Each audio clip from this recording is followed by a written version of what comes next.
Dentro de ellos vamos a hablar de edema y derrames, ¿ok? Entonces vamos a empezar con el edema. ¿Qué es un edema, Junior? Junior, ¿a qué llamo yo edema? Acumulación de líquido en los tejidos. ¿En dónde? ¿En qué tipo? Intersticio, en el intersticio. Muy bien. Entonces, cuando estos líquidos se acumulan, forman derrames. Y lo puedo tener derrame a nivel renal, cardiovascular y hepático, ¿verdad?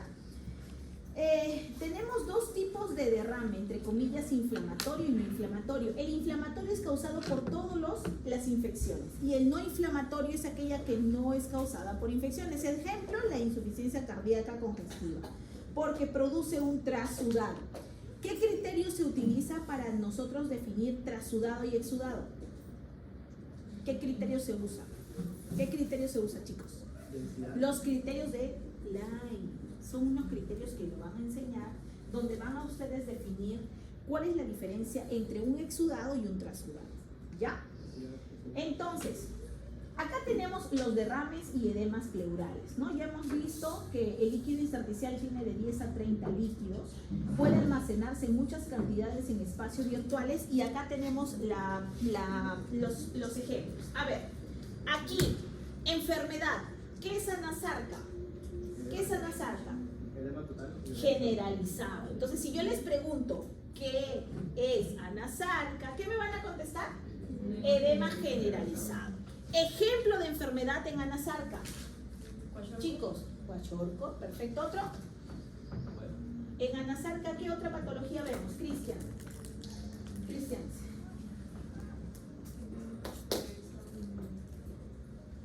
Anasarca, edema generalizado. ¿Qué vamos a hacer?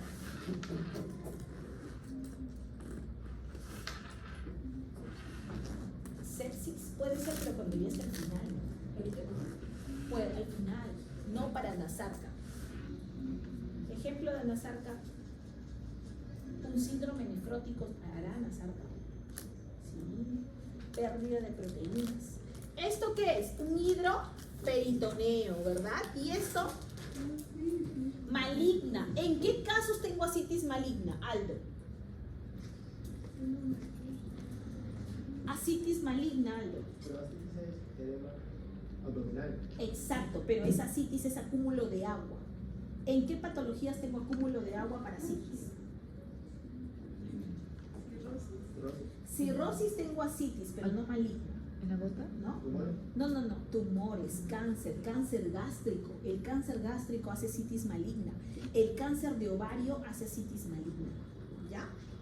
Muy bien. Acá tenemos cuál es la diferencia en que hay un desequilibrio entre ¿quién? Entre la presión hidrostática y la oncótica, ¿verdad? Acá tenemos, miren cómo estamos en una escalerita. ¿Y cuáles son las causas de edema? Pregunta de examen. Mencione 3 causas de edema. ¿Cuál es? Vamos. Aumento de la presión hidrostática. Otro. Obstrucción linfática. Tercero. De la permeabilidad capilar. Y 4. ¿Es difícil? No. ¿Verdad? No es difícil. Ejemplo de obstrucción linfática. Acá está, miren chicos, les cuento. Acá tenemos alteración de la presión hidrostática y coleidosmótica. En la hidrostática tenemos ICC, obstrucción venosa. En la coleidosmótica tenemos disminución de la síntesis de proteínas, síndrome nefrótico, cirrosis hepática.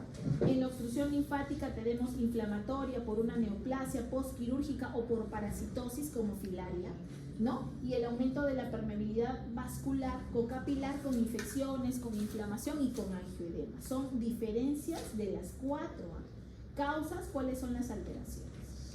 Aquí tenemos un gráfico sencillo. Miren, acá empezamos. Malnutrición, no tenemos consumo de proteínas. Disminución de la síntesis hepática, ¿en qué casos, Junior? ¿En qué enfermedad no sintetizamos proteínas? El hígado se encarga de ¿qué? De sintetizar proteínas. ¿En qué enfermedad no sintetizamos proteínas? En la cirrosis, pues. En la cirrosis. Recuerden que esto es lógica. Cirrosis. ¿Y el síndrome nefrótico por qué? Porque el síndrome nefrótico pierde proteínas a través del riñón. ¿Cuánto se pierde? Mayor a 3.5 gramos por litro. Entonces, este síndrome nefrótico disminuye ¿qué? La albúmina, que es la proteína universal, es la que acompaña a nuestros fármacos, a nuestros elementos formes, etc. Entonces, al bajar la albúmina, ¿qué ocasiona? Disminuye la presión oncótica y se produce el edema. Entonces, en una insuficiencia cardíaca, ¿qué pasa en la insuficiencia cardíaca? ¿El corazón qué es? Es insuficiente, ¿verdad? Entonces, ¿qué pasa con esto? Aumenta la presión capilar, aumenta la hidrostática, la presión hidrostática capilar. Cuando aumenta la hidrostática, ¿qué disminuye? El flujo renal. ¿Por qué? Porque el corazón con las justas va a bombear. Pero nosotros, para que active el sistema del renal, necesitamos un flujo, necesitamos una potencia para que forme la orina. Entonces, como no tenemos, se activa el sistema RE, renina, angiotensina, aldosterona, ¿verdad? Entonces, ¿qué le hace? Retiene, ¿qué? Sodio y agua, retiene agua y aumenta el número sanguíneo, el volumen sanguíneo. ¿Se dan cuenta? Listo. Morfología del edema. Tenemos diferentes tipos de edema en zonas de declive. Dentro de ellos es edema subcutáneo por difusión renal, edema pulmonar y cerebral. Miren, acá tenemos el famoso, la fobia. ¿Dónde voy a hacer la fobia? En un hueso duro. No vayan a hacer la fobia pues en el músculo.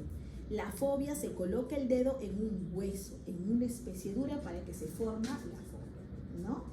Trastornos hemorrágicos y hemostasia, trastornos hemorrágicos y trombosis. ¿Qué significa hemostasia? Alejandra, ¿dónde está Alejandra? Proceso. ¿Dos Alejandras hay? No. Ya, Alejandra. Proceso por el cual se forman coágulos en las zonas de lesión vascular. ¿Hemostasia qué significa? ¿Sí? Sí. Bueno, la formación de coágulos. Exacto, Sí. para que se cortas y ocurre la hemostasia, ¿verdad? Ojo, paradójicamente la activación generalizada de la cascada de coagulación puede producirse en hemorragias, debido a que a los factores de coagulación. Y aquí vamos a ver todo lo que significa coagulación. No te duermas, Daphne. Daphne, ¿qué es una hemostasia primaria? A ver, ayúdame. Estamos en hemostasia primaria y secundaria. Ayúdame ahí. Este es un resumen de lo que vamos a hablar. Fuerte, claro. Al producirse un daño en el vaso, se produce vasoconstricción para evitar la hemorragia y posteriormente se inicia la formación del tapón plaquetario por la unión entre el factor con Wildebrandt y la glucoproteína IB, adhesión y unión de ¿Cómo? B2A con estrinógeno. No veo, profesor. No ve y se sienta al fondo. Acá tiene que sentarse la próxima vez, Daphne, acá adelante. Cascada de coagulación. Entonces, ¿cómo vemos cómo es el proceso para que se forme la cascada de coagulación? Vamos a empezar a decir cómo es nuestra hemostasia. Entonces, vamos a empezar con una secuencia de eventos. El primer evento es una lesión, ¿verdad? Ocurre una lesión en el endotelio y ¿qué pasa? Hay un espasmo, ¿verdad? Y eso se llama vasoconstricción arteriolar. ¿Qué significa, Junior, vasoconstricción arteriolar? ¿Puedes ayudarme a leer? Estás en otra, Junior. ¿Qué pasa? ¿Estás acá, amigo? ¿Sí? ¿Qué te han dicho, Junior, en ese WhatsApp? A ver, Junior, vamos. Vasoconstricción arteriolar. Evento inmediato pero transitorio, reduce significativamente el flujo sanguíneo al área total. Claro. ¿Por qué crees que reduce el flujo sanguíneo? Por vasoconstricción. ¿Y para qué, Junior? ¿Para qué crees que cuando nosotros nos cortamos hay vasoconstricción? Para que no haya más sangrado y podamos hacer hemostasia, ¿verdad? Listo. Segunda secuencia de evento. Cristians, hemostasia primaria. Vamos a formar el tapón plaquetario. Dime, ¿cómo se forma este tapón? ¿Puedes decirme? Expulsión del factor de von Willebrand Ya. y reclutamiento de plaquetas y se forma un tapón hemostático. Miren, chicos, endotelio, colágeno, ¿verdad? El endotelio y el subendotelio, y acá tenemos el músculo. Tenemos dos tipos de moléculas, el tromboxano A2 y el ADP. Y en esta situación, ¿qué tenemos acá? El colágeno y estas columnitas rosadas que son von Willebrand. Y estas redonditas, amarillitas, el factor 8. Entonces, esto va a predisponer de que la plaqueta que se active. Y ahorita les voy a explicar cómo. ¿Ok? Pero tienen que saber que hay una hemostasia secundaria. Entonces, la primaria ya vimos, ¿no? Primaria, tapón, plaquetal. Secundaria, ¿qué es? Hemostasia secundaria, ¿qué es? Formación de fibrina. Entonces, ¿qué vamos a ver? Vamos a tener dos vías, la vía extrínseca y la vía intrínseca. ¿Dónde funciona esta hemostasia secundaria? En la vía intrínseca. Entonces, ¿qué va a hacer? ¿Va a activar a quién? A que se convierta el factor 10 en 10 activado. El 10 activado, ¿qué hace? Convierte la protrombina en trombina. ¿Y la trombina qué hace? Convierte el fibrinógeno en fibrina, monómeros y luego en polímeros. ¿Para qué? Para que se forme el tapón plaquetal. ¿Ok? ¿Entendieron todos ese proceso? Perfecto. Entonces, la trombina escinde y la fibrina activa a más plaquetas. ¿Ya? Listo. Vamos a ver acá en la reabsorción y estabilización del coágulo. Entonces, hay mecanismos contrarreguladores que limitan la coagulación, porque si no tendríamos coagulación, ¿y hasta cuándo pues se va a coagular todo mi tapón? Activador del plasminógeno tisular. Entonces, ¿qué pasa?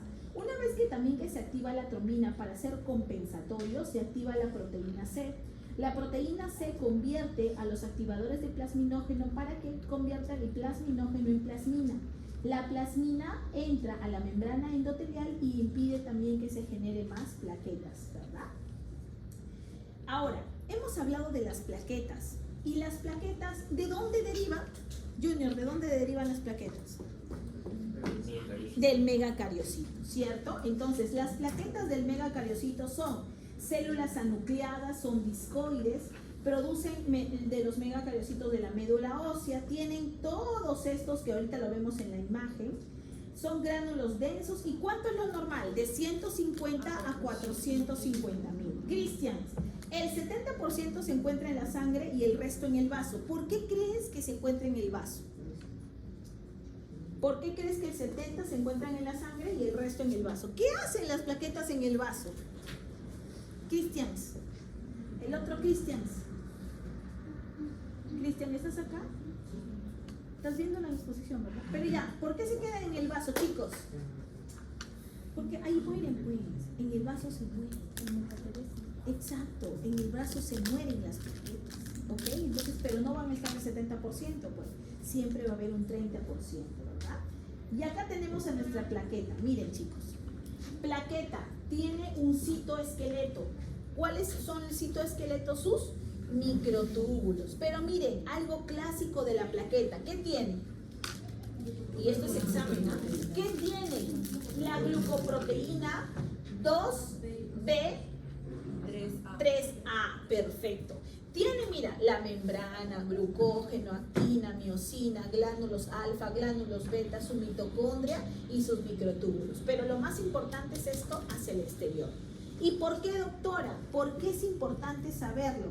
Porque aquí va a pasar esto que les voy a decir. ¿Ok? Miren, subendotelio. ¿Ya? Endotelio. ¿Qué se va a expresar en el subendotelio? ¿Qué es esto? Las columnas rosaditas. ¿Cómo se llama? El factor von Willebrand. ¿Y el factor von Willebrand a dónde se va a plegar? A la glucoproteína 1B de la plaqueta.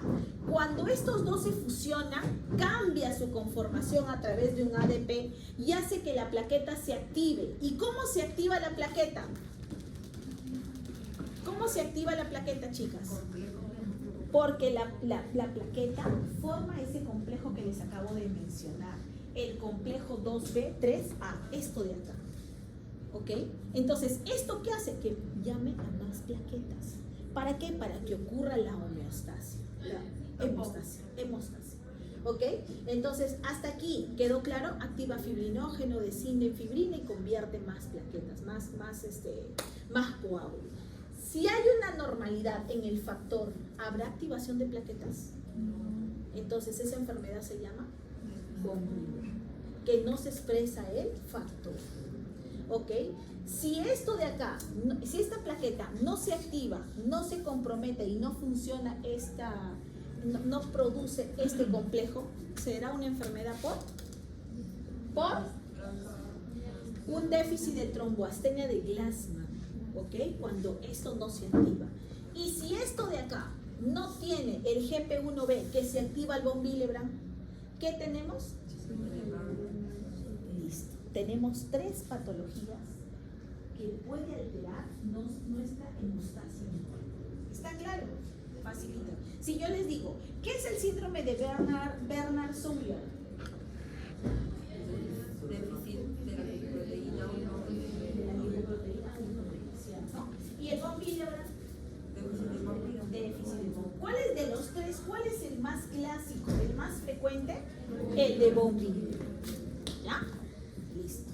Perfecto. Seguimos. Acá tenemos la cascada de coagulación. Facilita, ¿verdad? ¿Se acuerdan la cascada de coagulación? Por un punto más en su post-test, ¿quién quiere exponer? Por un punto más en su post-test.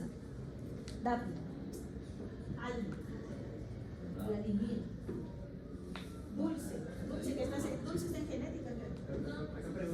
Y sí, Dulce. Perdón. Vaya a la cara. Dulce, ¿tú eres de Lima? Sí, ya, anda fuera que anda, explica. No me enciendes la computadora hasta que termine la clase. Anda, explica. Por un punto más bajo. Ya, claro. Afuera, pues. Arriba. En la pizarra. Con ganas de botar a los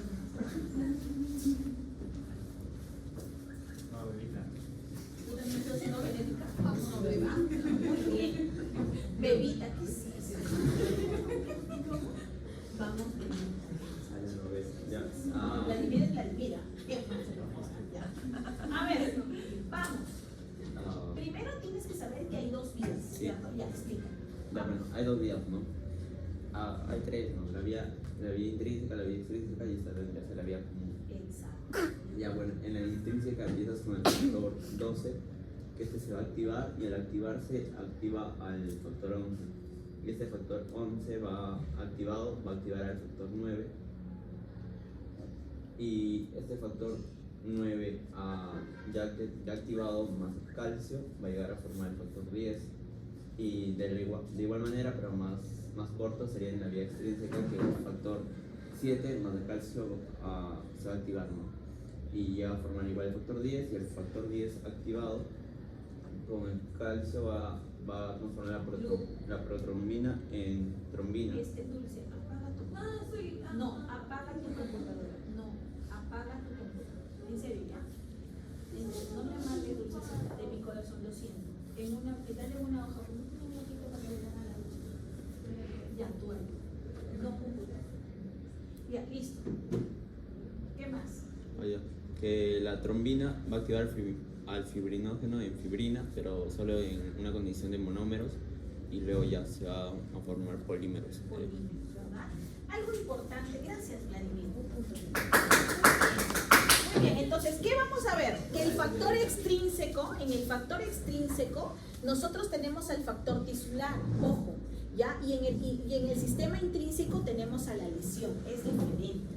¿Ok? Esa es la diferencia. Ahora, vamos a ver cómo acá ustedes ven que hay factores dependientes de calcio, ¿cierto? Y faltan factores dependientes de vitamina K. ¿Dónde estará la vitamina K? Hay un gráfico que lo van a encontrar en el POR, donde ahí menciona la vitamina K y donde ahí actúa la warfarin. ¿Ya, chicos? Ahora, esta cascada de coagulación que ya lo mencionaron tiene 2 formas, que nosotros vamos a ver el tiempo de protrombina y el tiempo de tromboplastina parcial. Estos 2 exámenes que se hacen en un perfil de coagulación vamos a obtener de la vía extrínseca. Entonces, cuando yo vaya y me digan, ¿sabes qué? Quiero que te operes, y yo tengo que saber si está funcionando su factor de coagulación, ¿qué tengo que pedir? El tiempo de tromboplastina y el tiempo de protrombina. ¿Ya?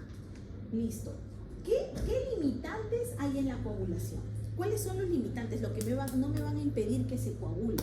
Tenemos a la dilución, a los fosfolípidos de carga negativa, a los factores derivados del endotelio, a la cascada fibrinolítica y a los productos de degradación del fibrino. ¿no? Acá tenemos todos los demás que no me ayudan a tener mi tapón plaquetario. Vamos ahora con los trastornos hemorrágicos. Cami, deja tu celular. ¿Con quién chateas tanto, Camila? Desde que has entrado te he visto con tu celular. Ya, yo voy a leer ese celular. Trastornos hemorrágicos. Primero tenemos hemorragia. Las hemorragias pueden ser externas e internas, ¿cierto? Y las hemorragias pueden ser causadas ¿por qué? Por traumas en accidentes de tránsito, por aterosclerosis cuando se rompe la placa y por neoplasias malignas, ¿cierto? Tienen tres. Tenemos acá dos tipos de hemorragias. Una homeostasia primaria que puede ocasionarse por disminución de las plaquetas, tanto por destrucción mecánica, si hay una lesión o hipertensión maligna, anticuerpos contra plaquetas, como ya les mencioné, que hay anticuerpos contra las glucoproteínas que producen las plaquetas, autoantígenos contra plaquetas, que ya hemos visto que autoantígenos. ¿Qué enfermedad? Autoantígenos. ¿Qué más? Lupus, ¿verdad? PTI. ¿Qué es PTI? Púrpura trombocitopenia idiopática. Idiopática. ¿Y la PPT? PPT. PTT. No es PPT, PTT. ¿Qué es? Púrpura trombocitopénica trombótica. Son diferencias las dos. ¿Ok? Acá tenemos la baja producción que se da por anemia plástica. Hay una disfunción por el factor de von Willebrand, que hay mucho consumo y hay una esplenomegalia. Y en la secundaria por fármacos. ¿Quiénes causan fármacos? Todos los anticoagulantes, los AINES y la heparina que actúan contra las plaquetas, ¿no? El cáncer, el virus del VIH y el Epstein-Barr también, y alteración de los vasos como las púrpuras Heno-Schaudet o las famosas vasculitis. Miren acá, chicos, vamos a llegar. Las plaquetas, lo normal, ¿cuánto era?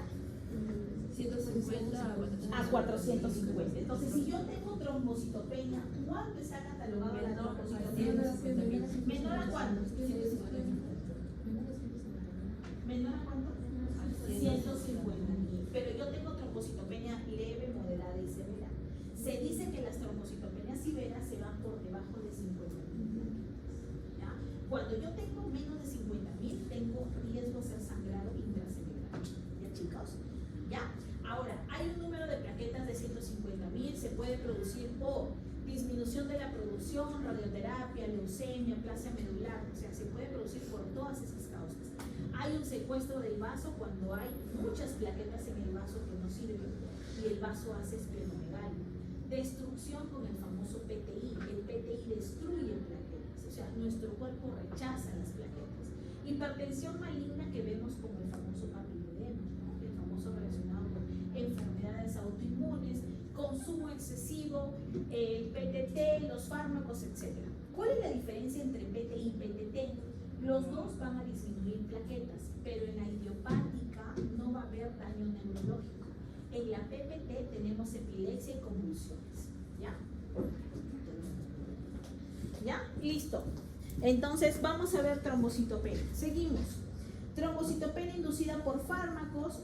Si nosotros consumimos algún fármaco, queda 21 días para que nuestro organismo pueda volver a hacer más plaquetas, ¿no? En 21 días vemos la acción de ese fármaco contra las plaquetas.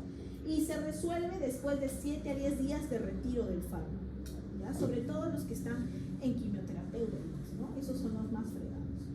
Signos de la hemorragia, diferencias. Yo les voy a preguntar, díganme por favor, ¿cuál es la diferencia entre petequia y púrpura? Petequia, ¿cuál es, Vladimir? Petequia. ¿De 1 a 2? ¿Y la púrpura? Exacto, mayores a 1 a 2 centímetros. ¿Y por qué se da la petequia? Por aumento de la presión intravascular, disminución de la función de plaquetas y déficit de factores de coagulación. Ojo, pregunta de examen.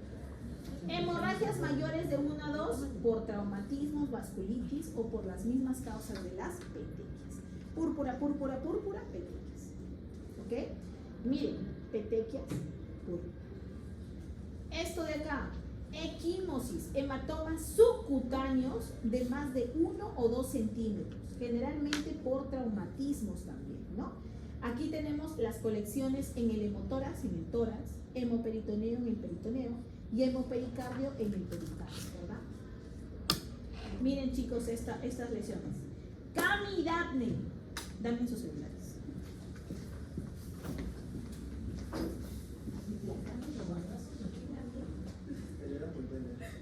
Ah, el de Daphne puede leer. Dame, lo voy a dejar acá, no lo voy a leer.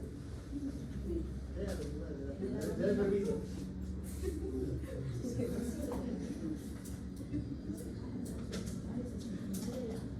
Voy a ver si llama alguien y yo le voy a contestar. Muy bien, entonces tenemos, mira, ¿qué es esto? Es un traumatismo. ¿Qué está dando? Una equimosis de angina, ¿verdad? ¿Qué es lo demás? ¿Quién quiere hacer cirugía de acá? ¿Quién quiere ser cirujana?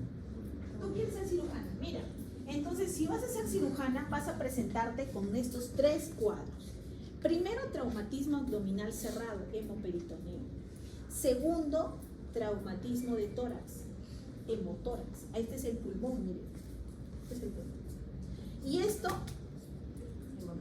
hemopericardio. En la cavidad que reúne el pericardio visceral de lo parietal. En ese espacio pericárdico aumenta. ¿Y qué te puede dar el acúmulo de acá? ¿Qué hace al corazón? Insuficiencia cardíaca. ¿Qué hace? Cardíaco. No, si se acumula sangre en tu corazón, ¿qué puede hacer? ¿Qué puede hacer? ¿Qué puede hacer? ¿Qué puede hacer? Si te pongo usando en tu corazón, ¿qué te hago? El corazón va a poder expandirse. ¿Y qué hace? ¿Nombre? Antes de entrar, sangre en el corazón. Cristian, tapona. ¿No ven que tapona el corazón? Lo tapona. Ya no hay contracción. El paciente, así como van a morir hoy día. ¿Sí o no? Estado de hipercoagulabilidad. Acá estamos en el aumento y función del número de plaquetas y en los factores de coagulación. Dentro de ello tenemos trombocitosis primaria y secundaria, ¿verdad? Y dentro de los factores tenemos primarios y secundarios y adquiridos, ¿no? Por ejemplo, los primarios, el gen de la protrombina, la mutación del factor 5 de Leydig, ¿no? Y los adquiridos tenemos por éstasis, por reposo prolongado, por cáncer, tabaquismo. El cáncer es procoagulante, o sea, el cáncer es protrombótico. Es reposo prolongado, ejemplo. Reposo prolongado, ejemplo. Ejemplo. Exacto, hospitalización. ¿Qué más? También el acúmulo de estrógenos. Pero por ejemplo en un viaje largo, si se quieren ir a Ámsterdam, por ejemplo, ¿cuánto es de vuelo? Por si acaso 18 horas creo que es Ámsterdam, chicos. No sé, en avión, y se van en clase económica, ¿cómo van a estar? ¿Verdad? Y si se van en la clase super light, ahí van a estar pues tipo cama, pues, ¿no? Pero esos aviones no son los que hay normalmente por aquí, ¿no? Si tú te vas en una clase normal, el avión es normal. Imagínate estar 18 horas sentado, ¿no? Y aquí se ocasiona una trombosis venosa profunda, una embolia pulmonar. Si yo tengo un paciente que se fractura, por ejemplo, y de un momento a otro aparece dificultad respiratoria, ¿qué tiene ese paciente? ¿Embolia qué? ¿Verdad? Aquí tenemos la trombosis que causa 3 formas: coágulo sanguíneo por lesión endotelial, por éstasis o flujo sanguíneo y por hipercoagulabilidad. Si yo les digo cuáles son las 3 formas de formar trombosis, ¿qué van a poner? De nuevo, ¿qué van a poner? Por lesión endotelial, ¿qué más? Éstasis y hipercoagulabilidad. ¿Se van a olvidar? Probablemente, pero lo van a tener que olvidar. ¿Ya? Listo. Yo no te estoy diciendo que mucho has hablado ayer, creo. Ya, listo. Tenemos acá, miren, trombosis. De nuevo, triada. ¿Qué hay?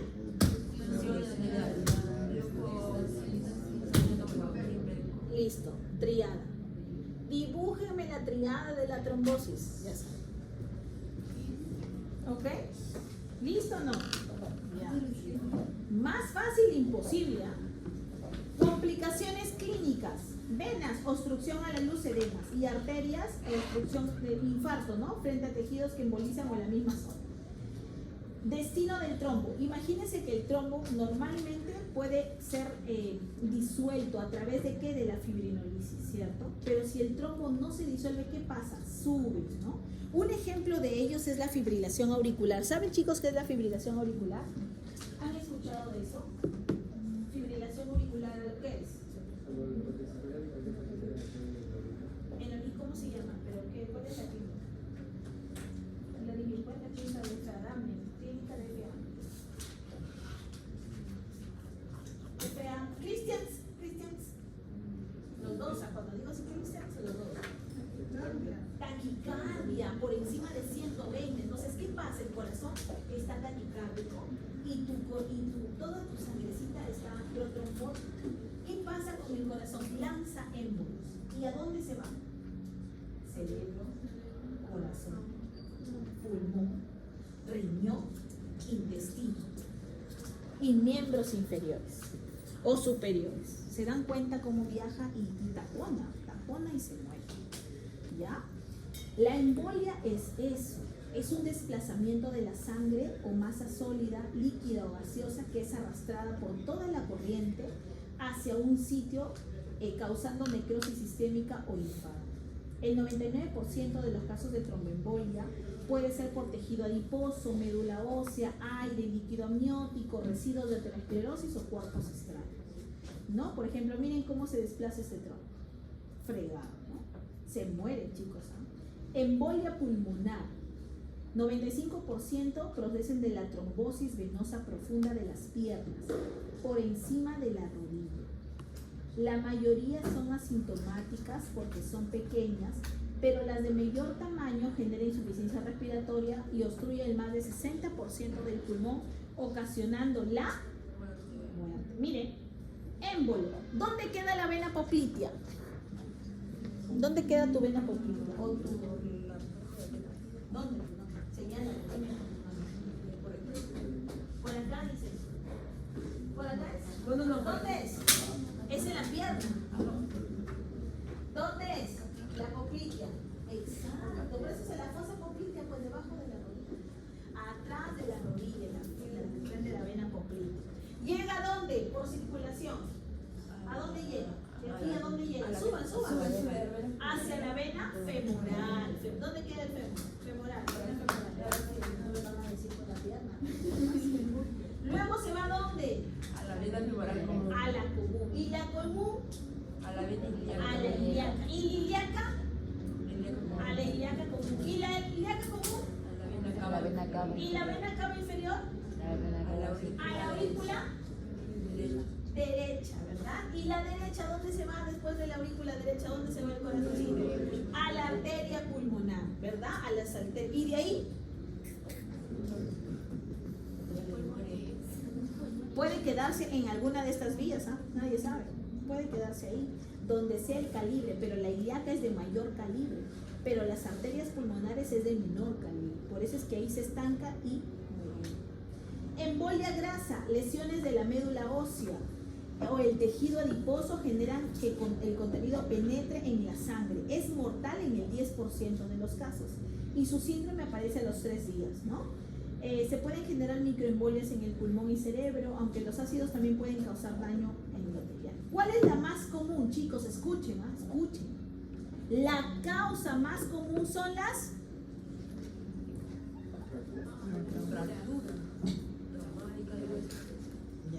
Ya. ¿Ok? Listo. Gaseosa. Embolia gaseosa. Burbujas de aire que ingresan a la circulación y pueden obstruir vasos causando necrosis sistémica. Se necesitan 100 cc de gas para producir síntomas. Las causas más frecuentes son las intervenciones obstétricas, las lesiones de la pared y cuando entran a bucear. ¿Quién ha entrado a bucear? ¿Alguien entra a bucear? ¿Nadie? No. Bueno, ahí pueden tener una descompensación cuando pierden. Nadie entró a bucear. Yo intenté, no bucear, intenté ingresar al mar, pero la presión era tanta que no, por eso es que no tengo la experiencia de cómo se da. Pero dicen que cuando entran la presión, yo la sentí unos minutos, ni minutos. Entonces yo les cuento pues mi experiencia para tipo bucear, ya que nadie ha entrado a bucear, yo tampoco bucea. Era una actividad en México donde te ingresaban para que tú camines en el océano. Como el océano no era transparente, tú veías todo lo que se así, tal cual, era tal cual, así. Yo caminaba y normal veía los pececitos de colores y estaba en el fondo del mar. ¿Qué pasó? ¿Ya? Que cuando entras a esa actividad te ponen un casco tipo buzo que pesa, tiene presión, tiene nitrógeno, pesa demasiado, o sea, el casco, pero en el agua no pesa, pues. Pero cuando te lo ponen sí pesa. Entonces, y a la hora que ingresas, porque va como escalerita, sigues entrando al mar, sigues entrando al mar, sigues entrando. Me agradece. Lo intenté 3 veces, no pude. O sea, si sientes que te vas a ahogar, pues estás en el medio del mar y la presión es tanta del agua que estás encima de la presión. Entonces, yo pienso que cuando se descompensan los buzos debe ser fregado, porque estás en doble presión. La presión por el equipo y por el gas que tienen, porque están conectados en un sistema de respiratorio. Y la otra es la presión del agua sobre mí, ¿no? Yo sentía que no. La gente iba y normal entrar, pero yo no podía, tenía miedo. Entonces me fui a ver el tiburón, ¿no? El tiburón era más bonito. Entonces ahí dice formando burbujas de nitrógeno, ¿no ves que el equipo de buceo tiene gas? ¿No? Y si una de esas gas entra a tu cuerpo, ¿qué produce? Si nosotros, por ejemplo, nos inyectamos, ¿qué hacemos para los inyectables? Revisan que hay burbujas. Lo llenamos. ¿Y qué tenemos que hacer? Botar el aire. Y si nos quedamos ahí con... Vladimir, ¿tú has ido a bucear? No, era otra pregunta. ¿Y con helio? ¿Qué? Helio. ¿Cómo? Helio. Inhala helio. Ay, nunca he ido. Eso que te cambia la voz. ¿Te cambia la voz? ¿Cómo sabes? Sí, porque ¿El helio inhala? sí, lo jalas y sale así como una voz rara. Fue una duda. No es por fuera, es por curiosidad.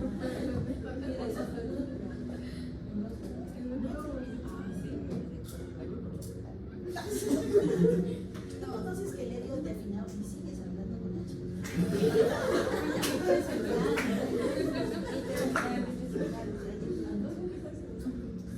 Aldo, dale. El nervio del gas porque ¿Por qué? Él sabe. Ya. el sonido depende de la vibración y las vibraciones hacen el ruido de todo el gas que si se inicia con una vibración en un gas más liviano, provoca un cambio de vibración. Y eso está, o sea, yo inhalo el helio y ya toques y ya te acabó. No, porque exhalas helio al hacer el sonido.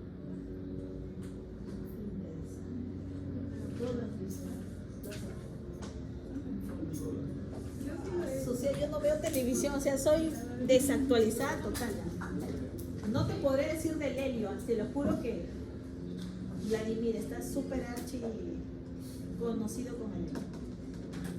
No sé, y esa es una actividad como deporte. No.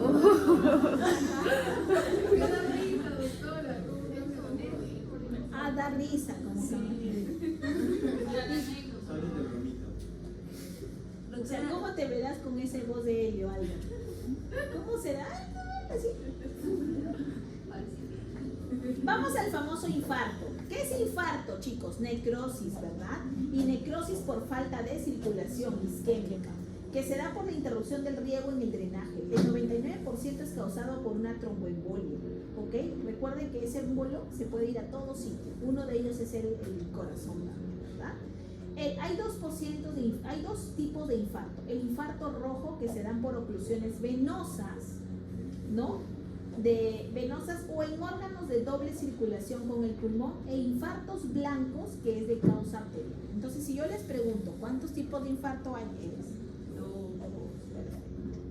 Shock. Tipos de shock. Tenemos varios tipos de shock. Acá estamos en un mecanismo compensatorio. Miren, mecanismos compensatorios. Vamos, solamente es analizar. Tengo lesión. Fija. Mecanismos para mantener la función cardiovascular. ¿Qué hace mi corazón ante un déficit de sangre? ¿Qué hace? Taquicardia. Taquicardia. Aumento de la frecuencia cardíaca. ¿Qué hacen mis vasos sanguíneos? Cierran los vasos sanguíneos. Vasoconstricción. Perfecto, muy bien. Mecanismos para mantener el volumen. ¿Qué hace mi pobre hígado? ¿Constricción de quién? De las venas sinusoides con movilización de, o sea, sacan un poco de sangre, constriñen y van sacando, ¿no? Porque ellos tienen un montón de sangre, por eso es que hacer un traumatismo hepático te mueres, ¿no? Ahora, ¿qué pasa con el hipotálamo? ¿Qué le dice a la hipófisis anterior? Oye, necesito agua. ¿Qué hago? Sed, estimulo la sed para tomar agua. ¿Qué más? Le digo que necesito ADH. ¿Y qué le digo al riñón? Retención. Retiene, ¿qué? Agua y sodio. Y el sodio aumenta el agua y eso aumenta el gasto urinario. No, o sea, al retener agua, ¿qué hago? El gasto urinario va a ser mínimo. No voy a orinar, pues el agua se va a quedar en mi cuerpo. ¿Y qué hago acá? Activa el sistema renina-angiotensina-aldosterona, le dice a la corteza suprarrenal que libere aldosterona para retener más agua. ¿Se dan cuenta? Pero si esto falla, ¿qué pasa? Inicia el shock, que puede ser inicial, progresiva e irreversible, ¿no? Y llegar hasta la muerte. Tipos de shock, 4 tipos de shock. Cardiogénico, falla de bomba. Hipovolémico, disminución de fluido. Obstructivo, por algo que obstruye. Y distributivo, por algo que se distribuye. No, es una mezcla de los tres, ¿verdad? Donde se mantiene el desequilibrio en todo el cuerpo, ¿no? Shock séptico, infección, ¿verdad? Toda la infección me da una neumonía y yo llego a una sepsis, la sepsis me da un shock séptico. Le pongo hidratación, no mejora, o sea, le pongo cloruro, no responde, sigue con presión baja. Entonces yo en un shock séptico, ¿qué le tengo que dar? Vasoactivos, ¿verdad? Dentro de ellos la noradrenalina, que es un vasoactivo principal. Shock hipovolémico, ¿por qué? Por pérdida, un traumatismo, un accidente, pérdida de volumen, ¿verdad? O de repente el parto, ¿no? El parto, la cesárea también, o alguna cirugía. Shock cardiogénico, falla de qué? Falla de tu bomba, ¿no? Falla tu bomba miocárdica, la sangre no fluye, no hay oxígeno, se fregó, hace isquemia, ¿cierto? Y vamos a aplicar lo que hemos aprendido. Este caso es un caso de 34 años que presenta un hematoma gigante en la región glútea por golpearse con la puerta de su casa. Ha notado que hace 2 meses la formación de moretones espontáneamente. Al menos no recuerda golpe alguno que lo justifique. ¿Podría usted resolver el caso propuesto al inicio de las clases? No, pero ahora sí pueden resolver. ¿Cuál es el diagnóstico? Después hemos visto, ¿cuál es el diagnóstico? Se golpea y moretón, se golpea y moretón, se golpea y moretón. Púrpura, no. ¿Qué es Junior? Enfermedad. Alejandra, enfermedad. Puede ser, no sabemos, ¿no? Pero uno más fácil. Trastornos de coagulación, pues todos los trastornos de coagulación. Si desea evaluar la vía extrínseca de la cascada de coagulación de este paciente, ¿qué esperaría estar alterado? El tiempo de y tromboplastina parcial. ¿Ya? 2 tipos. Existen mecanismos reguladores de la hemodinámica. Existe el desequilibrio de los mecanismos que puede llevar respuestas patológicas como edema, derrames, trastornos hemorrágicos y trombóticos. Hemos visto edema, derrames en todas sus formas, trastornos hemorrágicos a través de la cascada de coagulación y trombóticos formando trombos, ¿ok? Entonces, ahora, ¿qué nos toca ver? Regulación de la presión arterial, ¿ok? Pueden dar su postes ahorita si quieren calentito. Sí. O pueden esperar el postre después de su exposición. Ahora. Porque, digo, ¿ya? O si no, expositoras, vamos, tienen 5 minutos de receso. Doctora, ahora. O al final